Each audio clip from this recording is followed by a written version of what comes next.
Kajian Fathul Bari, Kitabul Adab. Masih bab 18, babu rahmatil waladi wa taqbilihi wa mu'anaqatihi. Bab menyayangi anak, menciumnya dan memeluknya. Ya, bahaba yang kemarin baru hadisnya ada 6 ya, baru 2 hadisnya yang kemarin. Yang pertama hadis yang menunjukkan Rasulullah SAW sangat menyayangi cucu-cucunya. Dalam hal ini ya, di dalam hadis pertama itu sangat menyayangi Hasan dan Husain, yang 2 cucu laki-laki dari Fatimah. Kedua, Rasulullah SAW yang mengatakan huma raihanata ya minad dunya. Yang keduanya itu anugerah, ya, anugerah karunia Allah bagiku di dunia. Ya, Hasan dan Husain ya, keduanya adalah anugerah dari Allah bagiku di dunia. Ada itu sudah lahnya penjelasannya. Itu menunjukkan sesuai dengan babnya ya, menyayangi anak-anak, anak juga anak-anak lah gitu ya. Artinya baik anak sendiri tentunya gitu ya, juga kalau anak-anak secara umum gitu ya, menyayangi anak-anak. Kemudian yang kedua, kemarin hadisnya Aisyah ya radhiyallahu anha menerangkan, pada satu ketika datang seorang perempuan bersama atau membawa 2 anak perempuannya. Ternyata datang untuk meminta sesuatu. Pada saat itu Aisyah tidak punya apapun gitu ya untuk diberikan. Aisyahnya sendiri tidak punya apa-apa.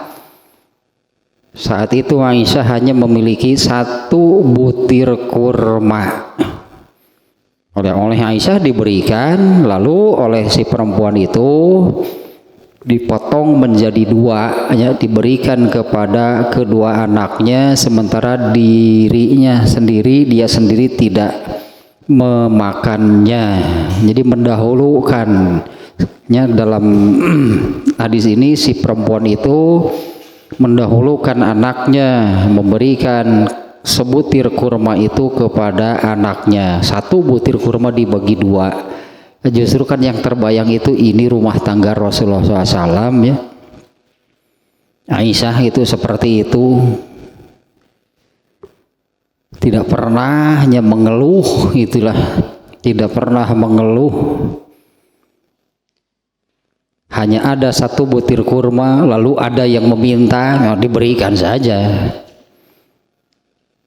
Setelah si perempuan itu perginya bersama kedua anak perempuannya pergi, Rasulullah SAW datang.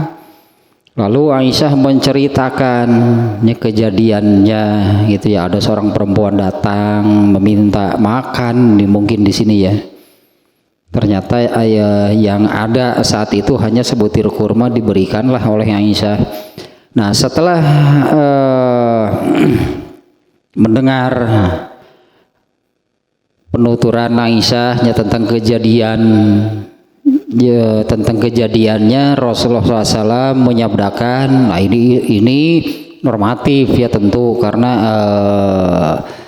selalu itulahnya apa yang disabdakan oleh Rasulullah SAW itu bukan hanya untuk 1 orang, normatif berlaku bagi semuanya. Man yali min hazihil banati syai'an fa ahsana ilaihinna kunna lahu sitron minan nar. Ya, barang siapa mewalii saya tahu bahasana kamar itunya. Ini normatifnya dari Rasulullah SAW ya. Barang siapa nawannya di kita ini suka ada orang tua asuh gitu kan ya. Orang tua asuh artinya entah anak siapa gitunya, tapi ada orang tua gitulahnya yang seolah-olah menjadi orang tua angkatnya, yang memenuhi kebutuhan anak-anak gitulah itunya. Man yali min hazihil banat, ya barang siapa yang memenuhi kebutuhan, yang memperhatikan gitunya anak-anak perempuan, fa ahsana ilaihinna, dan berbuat baik kepada mereka, kunna lahu sitron minan nar, maka mereka itu akan menjadi penghalangnya dari api neraka. Nah, ini bisa disebut keutamaan ya, keutamaan menyayangi anak-anak. Di hadis ini ya anak-anaknya perempuan, Rasulullah khusus menyebut perempuan. Man yali min hazihil banat, ya barang siapa yang mewalii aduh ya saya bahasa asa ngewa gitu tapi udah bener gitu. Mewalikan bahkan justru diserahkan kepada orang lain. Kalau mewalii berarti bisa jadi malah anak orang lain gitu kan. Kalau diwalikan itu artinya diserahkan kepada orang, kan jadi salah maknanya nih ya. Ya artinya memperhatikan, memenuhi kebutuhannya, menyayanginya gitulah ya. Ini kan bukan anak sendiri. Aisyah kan anak orang nih. Ya, kepada anak orang Aisyah melakukan demikian. Nah, dan berbuat baik kepada mereka, maka mereka itu akan menjadi penghalang dari api neraka. Dua hadis ini nih ya, sampai dua hadis ini sebetulnya ada kesimpulan nih yang dimunculkan oleh Ibnu Hajar Al-Asqalani. Ya, dua hadis yang barusan, yang kemarin belum sempat belum sempat disampaikan nih. Nah, ini kesimpulannya dari dua hadis yang barusan, terutama dari hadis yang kedua ya, yang menceritakan kejadian Aisyahnya kedatangan perempuan bersama dua anaknya yang tadi. Yang pertama, al hadisu ta'kidu haqqil banati lima fiha minadhofi ghaliban alal qiyami bimasolihi anfusihinna. Hadis ini menekankan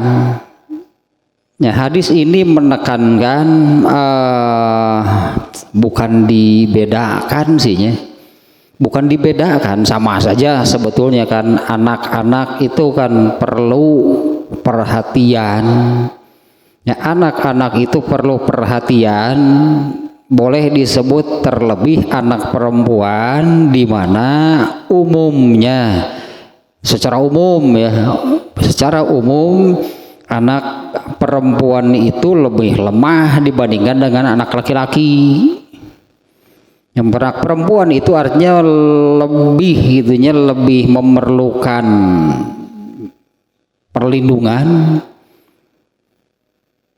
dibandingkan dengan anak laki-laki. Ya, kalau anak laki-laki bukan artinya anak laki-laki boleh jadi kurang gitu ya, perhatian, perlindungan, kasih sayang, sama sebetulnya. Hanya karena anak perempuan itu pada umumnya lebih lemah dari laki-laki itulah ya. Pada umumnya anak perempuan itu lebih lemah dari laki-laki. Ya, yang sebaliknya juga ada sih kalau sebetulnya. Ini kan mengambil keumumannya anak perempuan lebih lemah dari laki-laki. Kalau yang sebaliknya ada malah anak perempuan yang lebih mandiri dibandingkan dengan laki-laki ada. Tapi pada umumnya ya anak-anak perempuan itu lebih lemah sebutnya teh naon deui atuh kabisa ceurik meureunnan budak anak perempuan. Seperti yang inilah kan eta deui. Kalau secara umum itu kan ar-rijalu qawwamuna 'alan nisa. Itu Al-Qur'an sudah menyebutkan demikian dan harus demikian ya, ar-rijalu qawwamuna 'alan nisa. Nah, laki-laki itu adalah itu yang pemimpin lah gitunya. Pemimpin bagi perempuan. Atau ternyata pada praktiknya yang sebaliknya juga ada. Kalau dalam rumah tangga tuh malah istrinya yang berkuasa, suaminya yang eta apa urang pisahkeun eta. Pas dipisahkeun teh cek pamajikan maneh belah ditu sia. Nurut teh ka matak jawabna kayak kitu teh. Aya maneh kunaon buat pilih belah dinya. Aduh katunya. Abdi mah dipiwarang pun bojo. Tah eta itu melanggar berarti nu kitu teh. Duka atunya abdi mah dipiwarang pun bojo kalanggar nu kitu teh. Ini Al-Qur'an harus diamalkan. Ar-rijalu qawwamuna 'alan nisa. Sebetulnya harus kedua belah pihak. Sebetulnya harus kedua belah pihak itunya. Laki-laki harus menempatkan diri memimpin perempuan, perempuannya juga harus menempatkan diri. Adapun kalau ini kalau di dalam rumah tangganya adalah pada suaminya ada kekurangan kelemahannya sok atuh dorong atuh naik sugan. Ulah siga bieu atuh da dipisahkeun ku kades teh. Ngajawab teh kitu pan ari maneh kunaon pilih belah dinya. Duh ka atunya abdi mah dipiwarang ku pun bojo. Aing mah itu melanggar, sebutnya itu melanggarnya ar-rijalu qawwamuna 'alan nisa. Secara umum demikian, meskipun kenyataannya gitulahnya ada yang perempuan lebih kuat, lebih bagaimana dari laki-laki, ya tetap saja nggak bisa. Nah, diantaranya yang ini henahnya agak melebar sedikit. Rasulullah SAW itu menyabdakan hadisnya tenaonnya la yuslihul qaumu gitu walau amrohum imro'atan. Di zaman Rasulullah SAW itu kan ada dua kerajaan besar, dua negara adidaya lah, Romawi dan Persia saat itu ya. Islam itu muncul gitu di tengah dua negara adidaya, di tengah dua kekuatan besar, Romawi dan Persia. Nah, Raja Persia saat itu, Raja Persia, kerajaan bentuknya raja, mungkinnya pemimpinnya kan raja, meninggal. Lalu kekuasaannya, kepemimpinan di Persia itu diturunkan kepada anaknya, perempuan anaknya. Nah, Rasulullah SAW menyabdakan la yuslihu, kalau nggak salah itunya ininya redaksi hadisnya, la yuslihu qaumun walau amrohum imro'atan. Moal beres, la yuslihu tidak akan, nggak akan bener lah gitu, salah berarti. Jadi satu kaum itu nggak akan bener, nggak akan beres. Mereka kaum yang menyerahkan walau amrohum imro'atan, yang menyerahkan urusan mereka kepada seorang perempuan. Nah, Rasulullah menyabdakan demikian itu setelah mendengar berita Raja Persia meninggal, lalu kekuasaannya, kepemimpinannya dilanjutkan, diturunkan kepada anaknya perempuan. Nah, secara umum lah demikian ya. Bisa jadi kenyataannya ada anak perempuan yang lebih struggle gitulah, yang lebih tahunnya te FSMR cek orang Sunda mah ya, anak perempuan gitu. Pan bisa jadi ada sebaliknya, anak laki-laki malah seetik iya mau budak teh koduna malah laki mah tuh. Tapi Tapi secara umumnya kenapa? Karena memang di hadis yang nomor 2, seorang perempuan gitu yang datang dengan 2 anak perempuan, yang membawa 2 anak perempuan. Sehingga Rasulullah SAW kemudian menyabdakannya tentang anak perempuan. Ya, barang siapa man yalinya di dalam sabda Rasulullah SAW-nya, barang siapa yang kalau ini kan bab menyayangi sebetulnya kan, menyayangi anak-anak secara umum. Ya, barang siapa menyayangi, memperhatikan, memenuhi kebutuhan mereka, ini anak perempuan yang disabdakan oleh Rasulullah. Karena di dalam hadisnya juga banat. Ya, banat itu jamak dari bintun, anak-anak perempuan.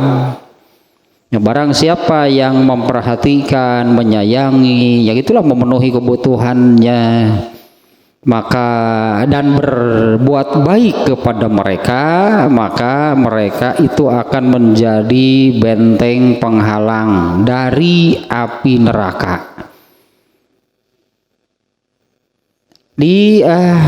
Tadi saya buka-buka hadisnya yang berkaitan dengan anak ini.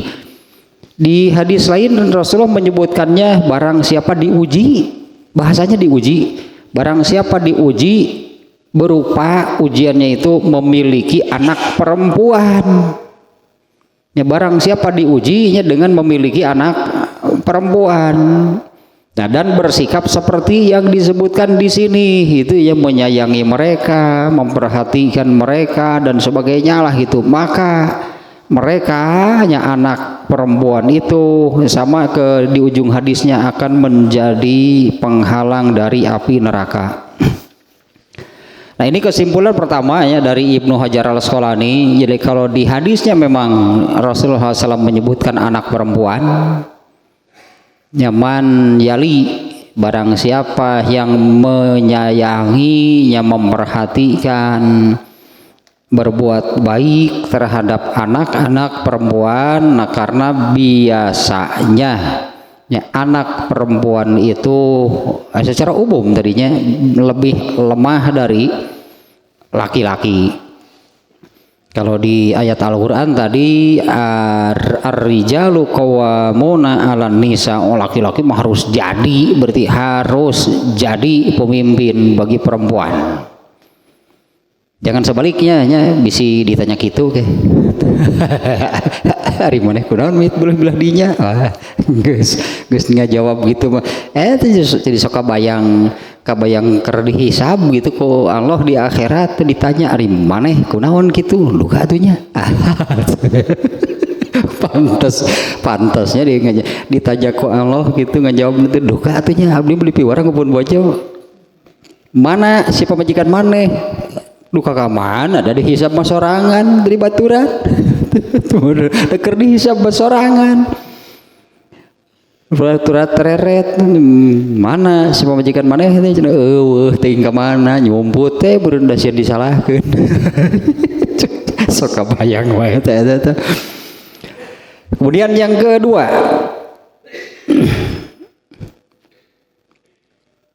jawazu su'alil muhtaj. Bolehnya di dalam Islam berarti apabila apa namanya ya, ada sesuatu yang dia perlukan gitu ya, di dalam Islam itu boleh meminta. Ya, boleh meminta. Artinya meminta bukan hal yang haram nih ya di dalam Islam. Kalau meminta-minta, jadi apa namanya ya, meminta-minta teh. Jadi kasab eta. Jadi pagawean unggal panggih, hoyo minta udud aing. Unggal panggih. Oh. Meminta-minta disebutnya tamawul, dalam bahasa Arab tamawul. Boleh meminta.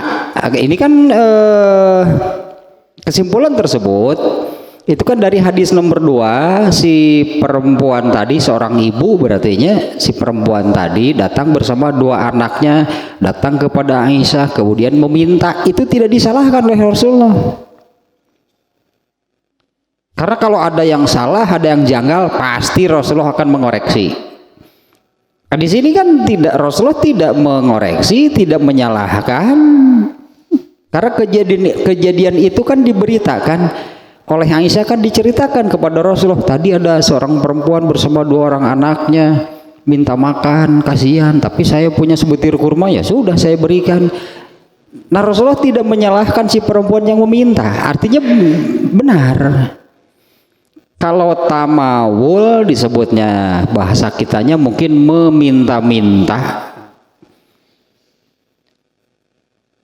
Ini seperti yang saya pernah lihat di satu tayangan televisi.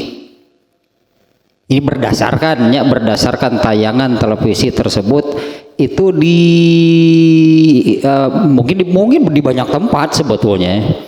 Saat itu yang ditayangkan itu adalah satu daerah di Jakarta yang namanya di daerah Kebun Singkong. Daerah Kebun Singkong namanya ya.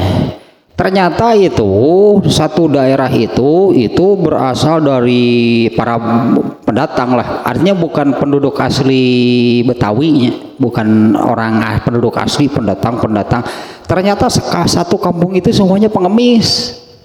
Pengemis bahasa kitanya, nah itu tamawul mah, semuanya pengemis dan rumahnya kaya, bukannya rumahnya, ternyata mereka itu kaya, jadi mereka menyebutnya penghasilan perharinya sekian. Nah, kenapa jadi penghasilan? Emang ini apa?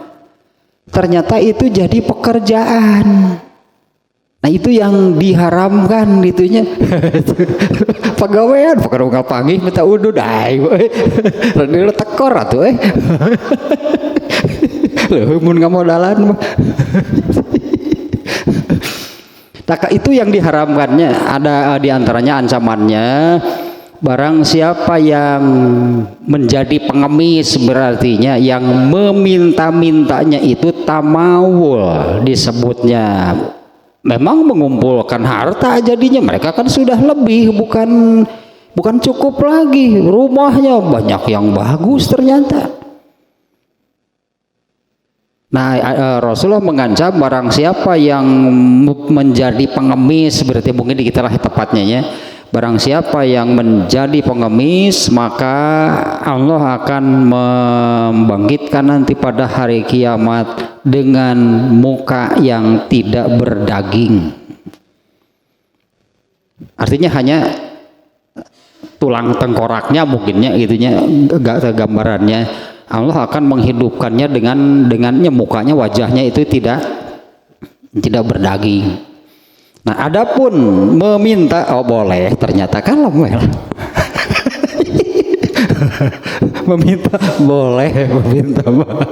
Ini meminta-minta menjadi pengemis yang melakukan demikiannya itu untuk jadi kasab gitu, jadi pekerjaan, mengumpulkan hartanya, malah sebutannya menjadi penghasilan. Sebagai seorang pengemis itu berapa?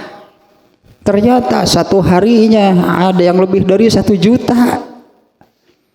Menjadi pengemis, kalau makan nggak level warteg, makan McD makan teh si eta geuningan asa ngeunaheun si itu hirup teh. Nah, itu yang demikian yang diharapkan. Ini kalau meminta boleh, kan jelasnya di hadisnya pun seorang perempuan yang datang kemudian meminta. Kemudian yang ketiga, sakhau Aisyata liqauniha lam tajid illa tamrotan fa asarat biha. Ini ya, ini kedermawanan Aisyah. Ini ditunjukkan, ya kesimpulan ini ditunjukkan yang dalam hadisnya itu diterangkan ternyata yang dimilikinya hanya 1 butir kurma, ya diberikanlah habis, tidak punya apa-apa. Kan demikian berartinya yang dimiliki Aisyah itu hanya sebutir kurma. Ternyata ada yang meminta, ya udah diberikan. Terus Aisyah punya apa? Nggak punya apa-apa. Kalau hanya untuk ukuran itu ya, itu mah minta imah, tong dibikeun atuh imah. Ada yang minta imah bikeun, terus orang ngontrak lieur gitu mah. Ini kan sebatas yang bisa lah diberikan gitu kan, hanya satu butir kurma. Kemudian Aisyah nanti bagaimana? Kalau hanya makanan, katakanlahnya, kalau hanya makanan, beda tuh gitu sini kurang teh boga motor teh hiji-hijina, der aya nu menta dibikeun, tuluy kumaha urang lempang. Itu mah YouTube Mansur nu gitu mah tah. Balik geus eta mah. Banyak yang mempermasalahkan ternyata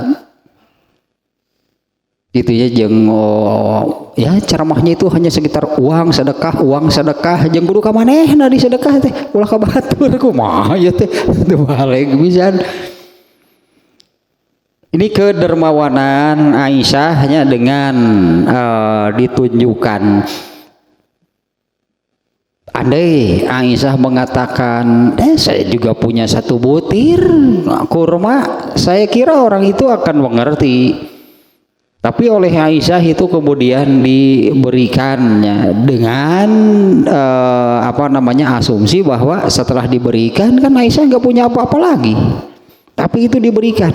Karena itulah gitunya, karena itulah saat itu dalam kondisi demikian, itulah yang bisa dilakukan oleh Aisyah. Kemudian yang keempat, yang ketiga barusan tentang kedermawanan Aisyah lah gitu intinya ya. Dan bukan hanya ini kejadiannya, tentu Aisyah itu seperti juga Fatimah. Yang Fatimah ya, itu dikenal sangat sebagai seorang yang bahasa kitanya dermawan, itunya sangat dermawan. Fatimah gitunya, Fatimah itu hobi lah bahasa orang sebut lah nepika jadi hobi sodakoh Fatimah. Sodakoh Fatimah sangat terkenalnya. Fatimah itu sangat terkenal tentang banyak lah gitu hobi juga mah gitu. Sama lah seperti Abu Bakar kan gitu. Kalau Abu Bakar mah iyalah juara nah kan eta mah fastabiqul khairat mah. Ternyata Fatimah itu seorang yang sodakohnya itu sangat terkenal. Fatimah sangat dermawan. Nah itu sodakoh teh lebih jadi hobi resep gitu karena sodakoh teh. Nah kemudian ini yang keempat nih, annal qalila la yamtani'u atasadduqu bihi lihaqaratihi. Jumlah yang sedikit jangan menghalangi, artinya lah itunya kita artikan demikiannya, jangan menghalangi untuk bersodakoh karena menganggap kecil.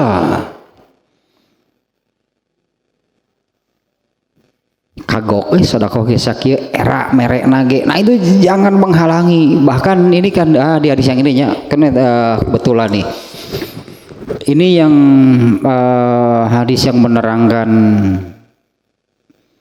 nanti pada hari kiamat setiap orang itu akan didudukkan di satu tempat lalu diajak berbicara oleh Allah tanpa penerjemah.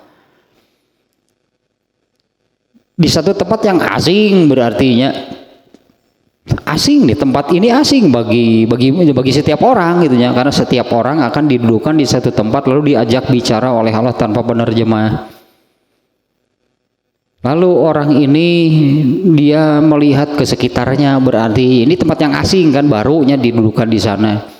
Dia lihat ke sebelah kanannya yang terlihat hanya jumlah amal solehnya. Kemudian dia melihat ke sebelah kirinya yang terlihat hanya jumlah dosa-dosanya. Dan dia melihat ke depan, persis di depannya itu api neraka yang menyala-nyala. itu akan terjadi. Berarti setiap orang nanti akan didudukan di satu tempat dengan kondisi dan situasi yang demikian. Nah kemudian Rasulullah menyabdakan, selamatkanlah diri kalian dari api neraka meskipun dengan sodakoh setengah biji kurma. Pantuh sikina mah piraku jeung dibikeun nu kitu. Ari bisa na eta mah sedekah setengahna deui sapotong meskipun dengan halatong kitu-kitu teuing lah urang mah nya. Selamatkanlah diri kalian dari api neraka meskipun dengan sedekah sebutir kurma. Anggaplah sebutir kurma itu kan hanya satu sahuapeun bahasa Sunda mah. Ya, satu butir kurma itu kan hanya untuk sekali makan, artinya meskipun dengan sesuap nasi kalau di kita mah maksudnya dengan sekecil apapun. Nah ini diantaranya istinbat, kesimpulan yang diambilnya bahwa jumlah sedikit itu jangan menghalangi untuk bersodakoh karena kita menganggap kecil gitunya karena jumlahnya yang sedikit. Padahal di dalam hadis yang barusannya Rasulullah selamatkan diri kalian meskipun dengan sodakoh sebutir kurma, meskipun dengan sodakoh sesuap nasi, seteguk air, muncul urang begitulah. Bahkan kalau tidak bisa dengan bicara yang baik, selamatkanlah diri kalian ya dengan sodakoh sekecil apapun ya, gitulah maksudnya ya, sekecil apapun yang kalian bisa. Kalau tidak bisa dengan berbicara yang baik. Nah balian bagi lil mutasaddiqi an yatasaddaqo bima taisarolahu qalla au kasuro. Nah jadi semestinya ya, bagi orang yang bersodakoh itu hendaklah dia bersodakoh sesuai kemampuannya. Ya, bersodakohlah sesuai dengan kemampuannya. Apakah sedikit atau banyak? Ya, bersodakohlah sesuai dengan kemampuannya. Bisi we gitu sing bieu. Ada yang datang kemudian saya minta rumah, pek we atuh. Tuluy urang nu ngungsi nu pindah ngontrak we. Enggak mesti seperti itu. Sesuai dengan kemampuannya. Artinya jangan melihat Allah kalau uang lah sebutnya, jangan melihat nominalnya. Ya jangan melihat nominalnya gitunya, jangan dengan eta teh di anu ka masjid teh anu audober teh ngewa atuh kitu mah beuringeun sajumaah sakali teh anger we unggal jumaahan kencelengna teh ngenceleng ka masjid 2.000 atuh sabulan ngeun 8.000 jumaahan 2.000 jumaahan 2.000. Memang bukan, tapi tetap kan Allah menilai ini besar atau kecil sedekahnya. Ini besar atau kecil sedekahnya. Bukan dari jumlahnya, tapi dia bersedekah sekian itu dari berapa yang dia miliki. Ya, kalau yang punya 5.000 memberi 2.000 itu hampir setengah, nah besar berarti. Ya bagi orang yang punya uangnya hanya 5.000, sedekah 2.000 kan hampir setengahnya. Bandingkeun jeung nu boga 10 juta ngaluarkeun 50.000 sok geura gede 2.000 gede 50.000. Nah itulah hitung-hitungannya ya. Di sini balian bagi lil mutasaddiqi, jadi jumlah yang sedikit yaitu jangan menghalangi itunya untuk bersodakoh karena menganggap rendah, menganggap kecil karena melihat jumlah. Bagi Aisyah itu kecil atau besar, dia hanya sebutir kurma nih sodakohnya kabeh eta berarti yang diberikan semuanya berarti kan. Aisyah itu kan hanya memberikan sebutir kurma, tapi yang diberikan itu adalah anggaplah seluruh yang dia miliki saat itu. Sepotong ewangnya bisa itu.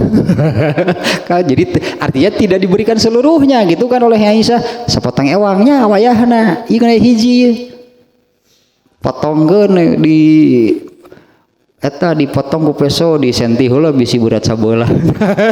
Bisi ngeureutna gede sabeula. Di senti heula da kurma teh panjang atuh. Enggak atau diberikan seluruhnya. Ya tapi itulah kalau melihat nilai gitu bukan nilai, tapi kalau melihat apa namanya nominal atau harga sebutir kurma itu berapa, bisa jadi gak bernilai, sangat rendah nilainya. Tapi kan memang sodakohnya sesuai dengan kemampuannya. Saat itu yang bisa disodakohkan oleh Aisyah itu adalah sebutir kurma karena itu yang ada. Nah, di luar itu Aisyah kan nggak ada apa-apa untuk diberikan mau bagaimana. Nah kemudian yang ke 5 ya, yang ke 5 kesimpulannya. Jawazu zikril ma'rufi in lam yakun ala wajhil fakhori wal minnah. Boleh menceritakan kebaikan sendiri, artinya menceritakan amal soleh yang dilakukannya gitu ya. Asal bukan hanya sekedar menjadi apa sum'ah ya gitulahnya. Ya sum'ah itu kan menceritakan amal soleh yang sudah dilakukannya. Sum'ah sama dengan ria, maksudnya untuk mencari keuntungan dari sesama manusia. Nah ini kesimpulan ini kan diambil dari Aisyah kan menceritakan dia sudah melakukan kebaikan. Tadi ada seorang perempuan bersama 2 orang anak minta makan, lalu saya kasih, tapi kan yang ada hanya sebutir kurma, ya itulah yang saya berikan. Nah itu Aisyah menceritakan kebaikan yang sudah dilakukan oleh dirinya. Tapi kan Aisyah menceritakan demikian bukan ingin dipuji, mendapat pujian dari Rasulullah, enggak. Ya Aisyah menceritakan demikian itu bukan untuk bukan ingin dipuji oleh suami lah gitu. Bukan ingin dipuji oleh suami, bukan untuk jadi kebanggaan, kesombongan itu bahwa saya ini korma nu hiji-hiji teh anu menta geus saya bikeun. Mun bangga teh ngomong gitu. Gitu. menjadi kebanggaan. Atau ada menyakiti, diungkap-ungkap, diomong-omong itu untuk menyakiti, merendahkan orang yang diberinya. Aduh kata itu di dalam Al-Qur'an adanya kaulun ma'rufun gitu ayat teh khairun min sodakotin yatba'uhul adza. Anu eta teh ayat nanti lah kita cari lebarnya ayatnya ya. Bahwa ucapan yang baik itu lebih baik daripada sodakoh yang diikuti dengan hal yang menyakitkan. Nah di antara bentuknya hal yang menyakitkan itu sengaja dia omongkan, dia ceritakan kebaikan dirinya kepada seseorang dengan maksud merendahkan. Si eta datang ka dieu meni watir teh. Wah ku saya tah teu bere udun bapae. Geus kadinya deui wae. Watir teh datang teh pengemis, nuh aya. Bikeun we tah sabungkus gitu. Aduh teh isuk datang deui moal ya.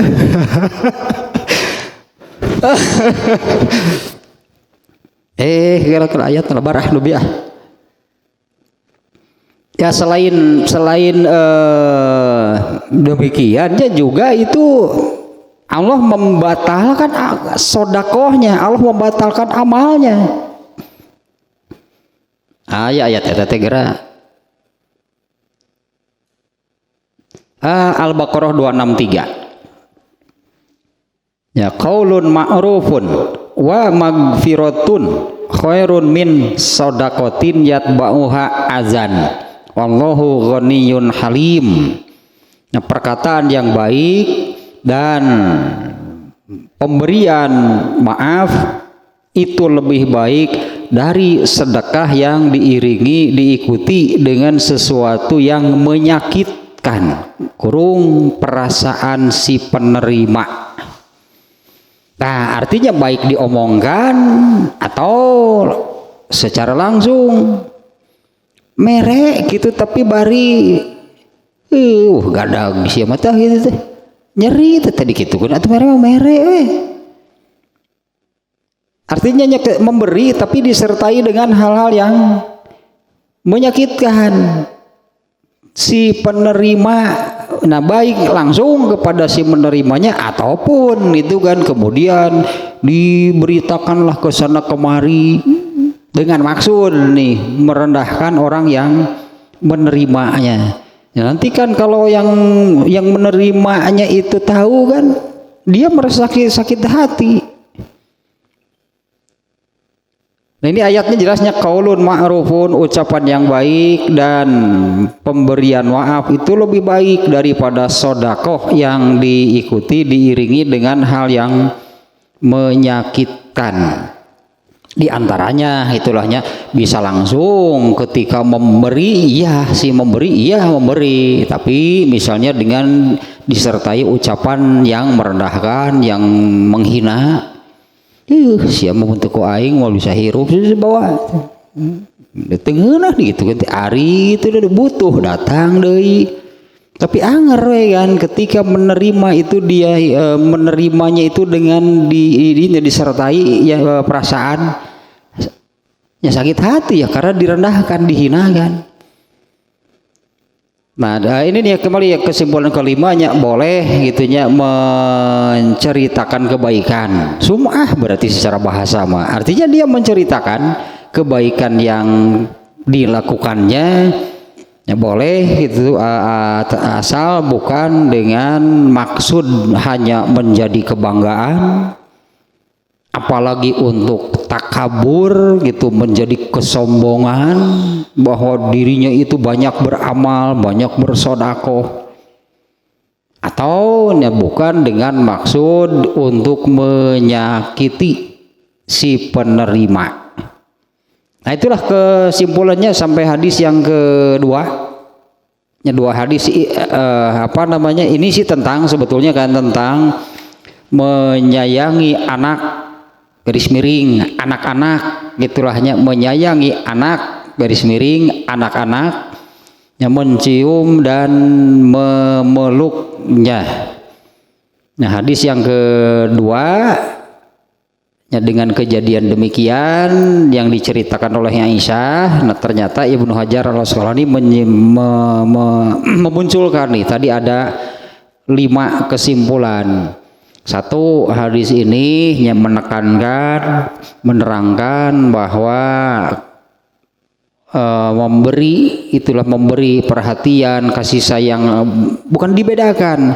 Secara umum anak perempuan itu lebih lemah dibandingkan dengan laki-laki. Artinya sesuai dengan porsinya masing-masing. Kepada anak laki-laki seperti apa, anak perempuan seperti apa, ya sesuai lah gitunya dengan porsinya masing-masing. Jadi kalau disebut lebih menyayangi anak perempuan ya enggak harus sama kan kalau soal menyayangi baik anak laki-laki ataupun anak perempuan, hanya porsinya beda lah dengan pada umumnya gitu anak perempuan itu lebih lemah. Dan teruslah tadi sampai ada 5 hanya Ibnu Hajar Al-Asqalani memunculkan kesimpulannya. Nah, sekarang hadis ketiga, hadisnya pendek, tidak kelihatannya di sini tidak perlu banyak ini ya untuk menunjukkan soal menyayangi anak. Nih hadis yang ketiga nih ya. An Abi Qatadah radhiyallahu anhu qala kharaja alaina nabiyyu sallallahu alaihi wasallam wa Umamatu bintu Abil Asi ala atikihi fa shalla fa iza raka'a wada'aha wa iza rafa'a rafa'aha. Nah, dari Abu Qatadah, semoga Allah meridhoinya, ia berkata Rasulullah SAW kharaja alaina nabiyyu, Nabi SAW keluar menuju kami. Ini maksudnya keluar dari rumahnya menuju masjid untuk mengimami sholat berjamaah nih dalam kejadian yang dikisahkan ini. Rasulullah SAW keluar dari rumahnya wa Umamatu bintu Abil Asi ala atikihi. Sementara Umamah binti Abul As, binti itu anak perempuan, berarti anaknya perempuan.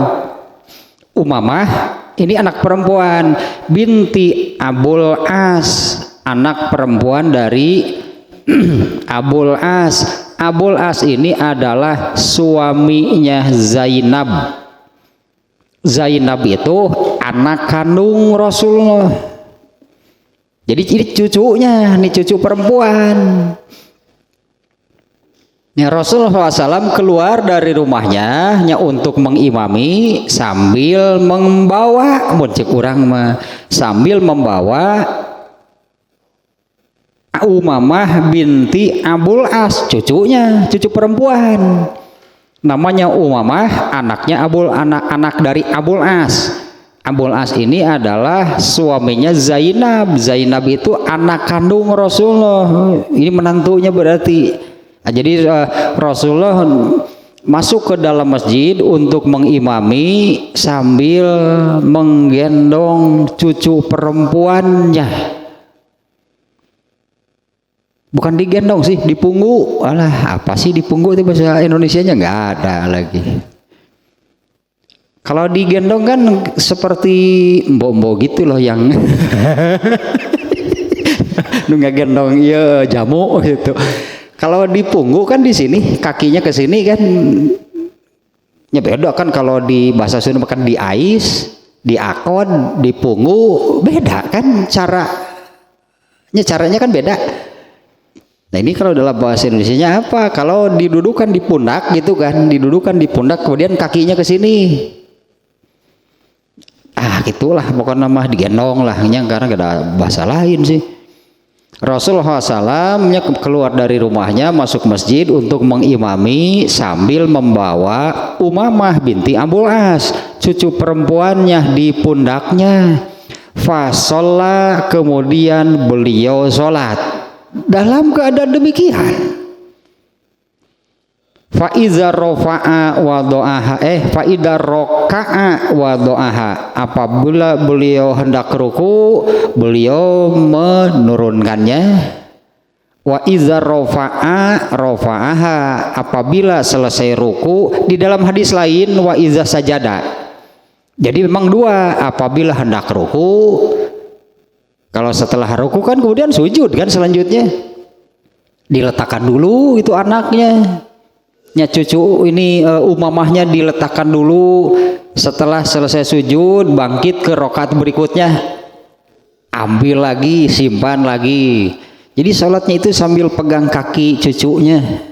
Ini kan kalau di seperti itu cara Rasulullah kan bukan menggendong kan sebetulnya gitunya. Didudukan di pundak lalu kan kakinya ke sini. Jadi sholatnya itu sambil memegang ini nih kakinya. Jadi Umamahnya gitu ke kepala Rasulullah. Salat ketika mau ruku diturunkan dulu sampai ruku, kemudian sujud, selesai bangkit ke rakaat berikutnya, ambil lagi, dinaikkan lagi. Nah ini jelasnya menunjukkan ini menunjukkan Rasulullah sangat menyayangi anak, garis miring anak-anak. Dan secara naluri kan apalagi ke cucu itu mungkin di mana-mana gitulah. Seorang kakek, seorang nenek kaincu mah setelah kaya geus incu mah cenah. Saya kan belum mengalami punten.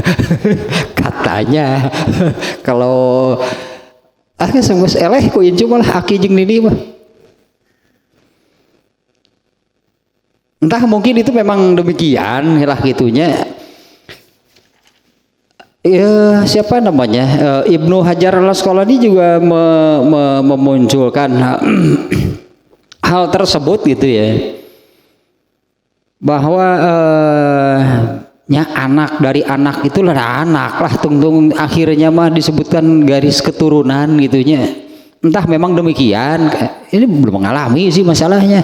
Apa iya gitu kalau seseorang terhadap cucu itu rasa kasih sayangnya itu luar biasa gitu, apa iya demikian? Tapi dari kalau Rasulullah kan jangankan ke anak kandungnya, jangankan ke cucunya, Rasulullah itu kan menyayangi anak-anak pada umumnya. Dan ini memang urusan agama, bukan naluri gitu ya, bukan soal naluri. Menyanyikan judul, makanya di judulnya itu kan Babur Rahmatil Walad. Ini bukan membahas naluri, ini kan ilmu agama, artinya menyayanginya itu berdasarkan agama. Nah dari hadis yang sebelumnya juga kan yang alah siapa yang ngomong pohon pisan ayo saya ngerti teh Ummu Khalid, ya Ummu Khalid binti Khalid bin Sa'id. Nah, Ummu Khalid binti Khalid bin Sa'id. Ummu Khalidnya waktu kejadian yang diceritakan di hadisnya kemarin itu dia masih anak-anak, dibawa oleh bapaknya. Bapaknya menemui Nabi membawa anak perempuan yang masih kecil. Ternyata anak tersebut melihat cincin yang dipakai oleh Nabi, terus dipegang-pegang cincin Nabi, dicokok, dioprek. Bapaknya kan yang malu, kan bapaknya asalnya melarang. Maneh sih ngerakeun menjek urang mah. Kata Nabi, udah biaran gak apa-apa, itunya kayak makanya dimuat kan hadisnya dalam bab ini, babu tarki sobiyat, babu man taroka sobiyata goirihi, bab membiarkan anak kecil tapinya anak perempuan orang lain yang masih kecil mengajak bermain gitu. Kamari teh kan seolah-olah ngajak ulin ku Nabi teh, udah biarkan. Nabi membiarkan anak tersebut kan memainkan cincin yang dipakainya. Ini menunjukkannya bahwa kalau sekarang kan dibuat lebih umum lah, bab menyayangi anak, garis miring anak-anak. Di sini kan anak siapa? Bukan anak kandung Rasulullah. Siapa tadi? Umamah binti Abul As itu kan cucunya. Kalau Rasulullah SAW menyayangi anak kandungnya, wah banyak katanya, banyak yang hadis yang menerangkan demikian. Bagaimana Rasulullah SAW menyabdakan soal Fatimah.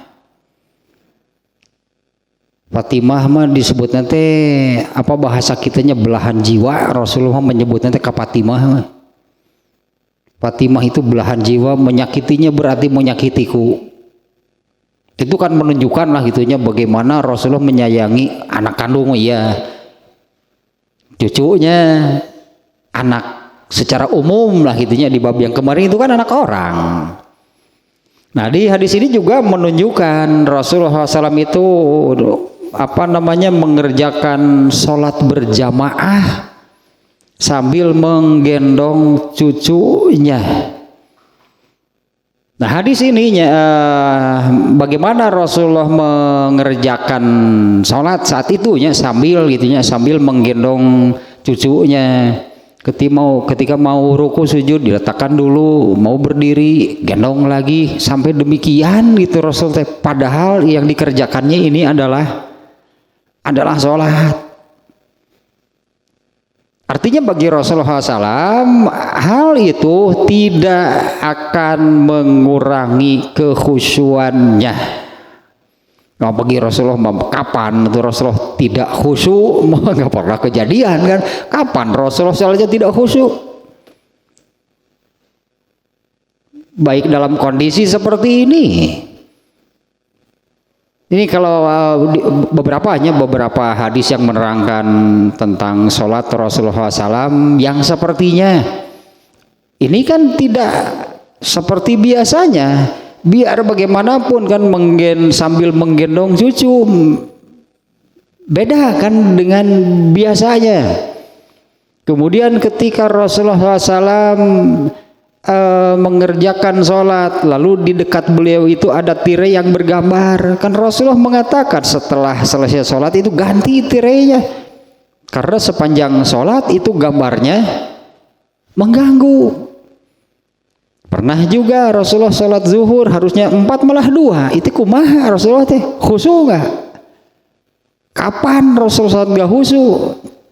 Gak pernah kejadian Rasulullah sholatnya nggak khusyuk. Nah, termasuk dalam kondisi seperti ini, artinya ini oleh Rasulullah sudah anggaplah sudah diperhitungkan. Rasulullah SAW itu sholat sambil menggendong cucunya, dan bukan hanya satu kali. Hasan dan Husain juga pernah dibawa gitunya mengerjakan sholat oleh Rasul dengan kondisi yang sama sambil digendong. Ini sedikitnya penjelasan dari Ibnu Hajar Al-Asqalani. Rasulullah SAW mengerjakan sholat dengan cara demikian sambil menggendong cucu, olahnya dengan seperti tadi lah. Kalau mau ruku sujud letakkan dulu, kemudian mau berdiri gendong lagi.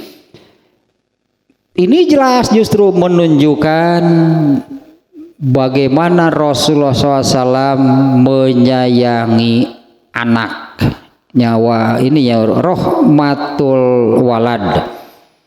Wa bihaza tazharu munasabatul hadis li tarjamah. Hadis ini bagaimana Rasulullah bahkan sholatnya sambil menggendong cucunya itu jelas menunjukkan tentang rahmatul walad. Bagaimana Rasulullah menyayangi anak. Wa waladul waladi waladun. Wa waladul waladi waladun, anak seseorang itu adalah anaknya. Ini anak-anakan kan cucu itu teh. Anak-anakan biasa menukar nyarekan nyebut anak-anakan teh. Nah, anak-anakan ya. Itu teh teh geuningan umur 105. Geus ripuh teh umur 105 teh. Itu bisa naon. Diulang tahunkeun atuh ku anak, cucu dan buyutnya. Sarea nyanyi semoga panjang umur. Dirinya teh aing anak-anakan cacik urang Sunda mah mun nyarekan teh kitu. Nah, aing anak-anakan hoy semoga panjang umur geus bosan aing mah hirup teh. Dor titiah diup lilin per 105 lilin ge. 105 nggak jajar atuh kakar diup tilu ge geus rek kapiuhan.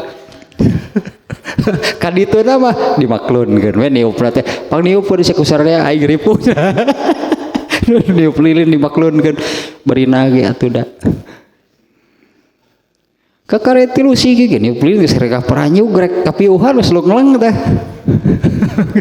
Dunya geus samuter niup tilu sigi. 105. Sesuai dengan umur kan jumlah lilin nanti dulu nyaranyi semoga panjang umur tadi dinya ieu mah nu matak seueul mah aing bisa anak-anakan aing bosan-bosan acan hirupnya sasama geus eueuh kabeh aing ngobrol jeung nu ayeuna geus teu nyarambung atuh dah bahasana ge geus teu nyarambung jeung umur kabeh ge ayeuna mah atuh dah Nini lahir tahun sabaraha tuh 1883 hari.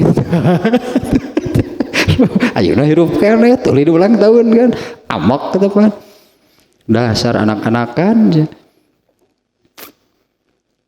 Nah kemudian yang kedua nih penjelasannya, wa min syafaqatihi sallallahu alaihi wasallam wa rahmatihi.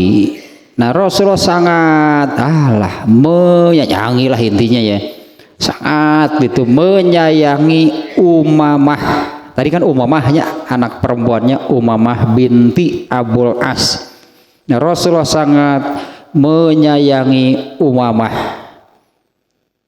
Annahu kana iza roka'a aw sajada. Nah Rasulullah SAW ini kakorehnya ku Ibnu Hajar al-Asqalani nu kieu ya. Rasulullah sangat menyayangi Umamah. Annahu kana iza roka'a aw sajada. Nah ketika beliau hendak ruku atau sujud, yakhsha alaiha antas koto. Rasulullah takut kalau Umamah itu jatuh. Ini diterangkan sampai seperti ini ya, iza roka'a aw sajada, apabila beliau hendak ruku atau sujud, artinya ruku atau sujud sementara Umamahnya masih di sini di atas pundaknya. Nah Rasulullah takut Umamahnya jatuh. Fayadauha bil ardi, maka sebelum ruku atau sujud itu Rasulullah meletakkan Umamah di lantai.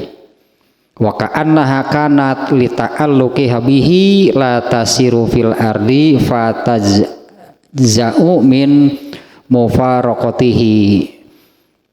Umamahna deui nya kan masih anak-anak itu kan tidak mau jauh gitu, tidak mau jauh dari Rasulullah SAW. Ya fayahtaju ila an yahmalaha iza qoma. Kalau Rasulullah berdiri kemudian Umamahnya dibiarkan di lantai, ngadat mencik urang mata budak ceurik tadi antep mah ais deui ku Nabi teh. Tapi maksudnya ini ya, Ibnu Hajar al-Asqalani menerangkan demikian, ya ini menunjukkan bagaimana Rasulullah itu mencintai anak. Bukan soal nalurinya, karena kalau mencintai anak, mencintai anak-anak bisa jadi ada orang yang menyayangi lah gitunya. Menyayangi anak-anak banyak lah di kita sebutnya pekerja sosial kah, pekerja sukarela kah gitunya, yang memperhatikan, yang menyayangi anak-anak tapi dasarnya bukan agama.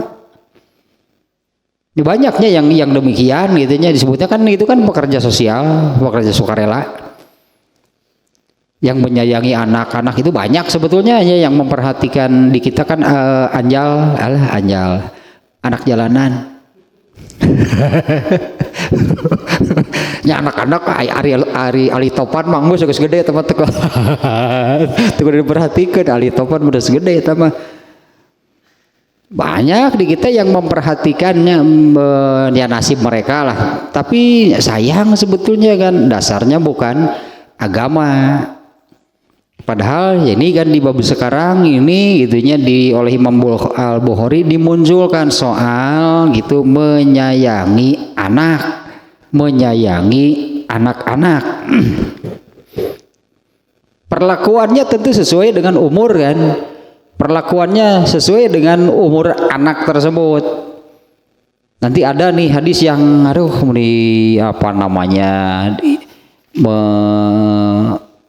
merinding itulah baca hadisnya. Hadis yang ke berapa ya? Yang terakhir, yang ke-6 ini yang bikin merinding.